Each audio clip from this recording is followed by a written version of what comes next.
Пробеги 18.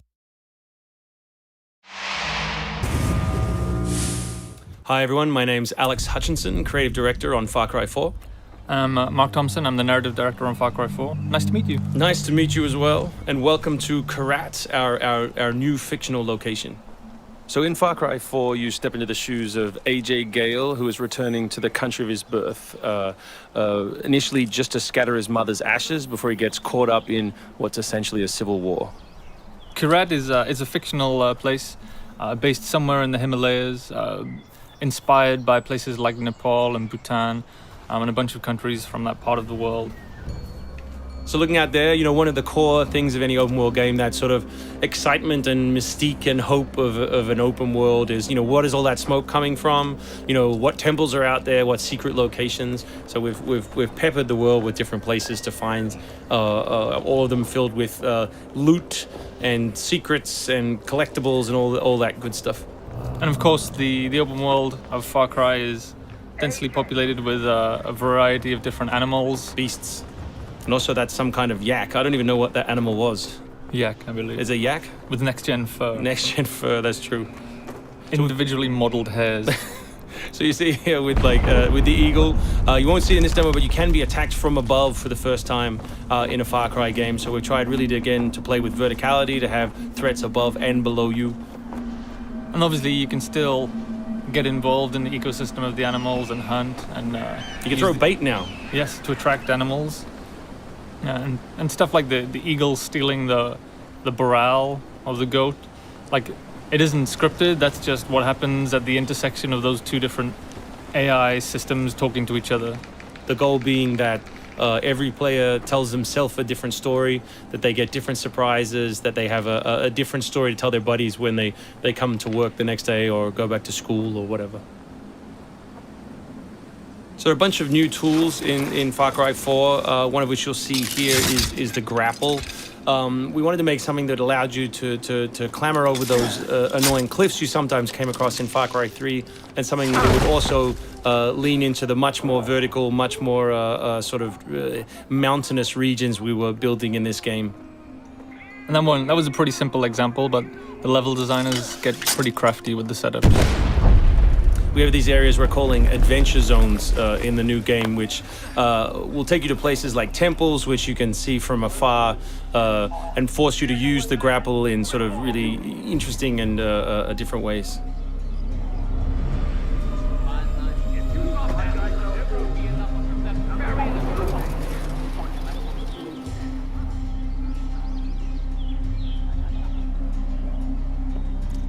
The auto crossbow is a new stealth weapon that we've introduced for Far Cry 4. It adds a little more versatility than the bow did in Far Cry 3.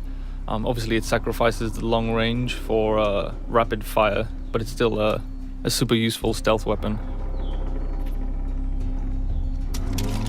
So this is one of my favorite bits. This if you look down when you're meleeing in the new game, you kick. So you can do all kinds of fun setups such as that. Kicking things is hilarious. I expect people around the world to be kicking rocks, explosive barrels, dead bodies come November.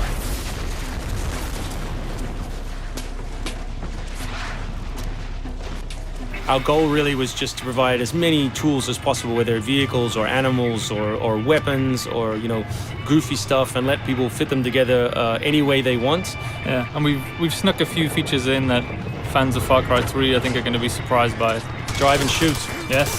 So drive and shoot, obviously it's a bit frustrating to be chasing someone forever and have to sort of drive in front of them, pull over and wait for them to get out. So now in the vehicles you can drive and shoot with any one-handed weapon.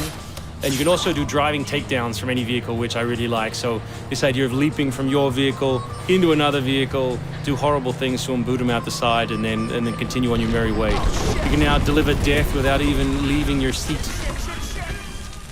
So wingsuit is still here, and it's really cool, as you see, and actually when the space became more vertical, it actually became more fun. The mountainous environment means that there's a lot more wingsuiting to be found. And hopefully you won't get it before the middle of the game. You will. Hopefully you will get it before the middle of the game. That's the current plan. But we are many months away from watching you guys abuse us online. Means that there's a lot more wingsuiting to be found. And hopefully you won't get it before the middle of the game. So here you'll get a look at elephants. Elephants are awesome, probably my favorite animal in the game. Weaponized in many different ways. You can drive them into a rage, watch them smash the other characters in the world, or you can clamber on top of one and drive it through the gate yourself. My favorite animal is the human animal. It's very Far Cry 2 of you, Mark.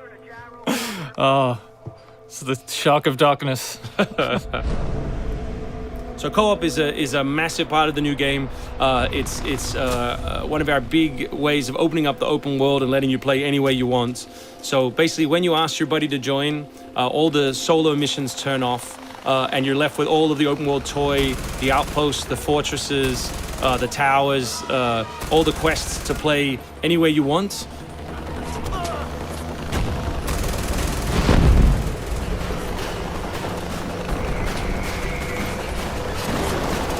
All right, let's do this. What do you think of the Buzzer, Mark, which is a small one-man helicopter? It's very red. No, but it's cool because it gives like this almost like developer perspective on the world. Like you normally in Far Cry 3 you could never really see an outpost, or you couldn't engage with an outpost from this kind of vantage point, which is really cool. So the outposts from Far Cry 3 were like the template for the fortresses. They're kind of like bigger, better, more badass version of the outpost to More badass. to paraphrase Cliffy B. Badassitude. So imagine charging that vehicle, atop the elephant as opposed to just watching it happen. We spent a lot of money on that feature. Yeah, a lot of money. Perhaps we could have put that in a video. Very expensive. So thanks everyone for watching. We really appreciate your time, and we look forward to showing you a whole lot more gameplay in the coming months. The game ships, of course, November 18th worldwide on PS3, PS4, Xbox 360, Xbox One, and PC.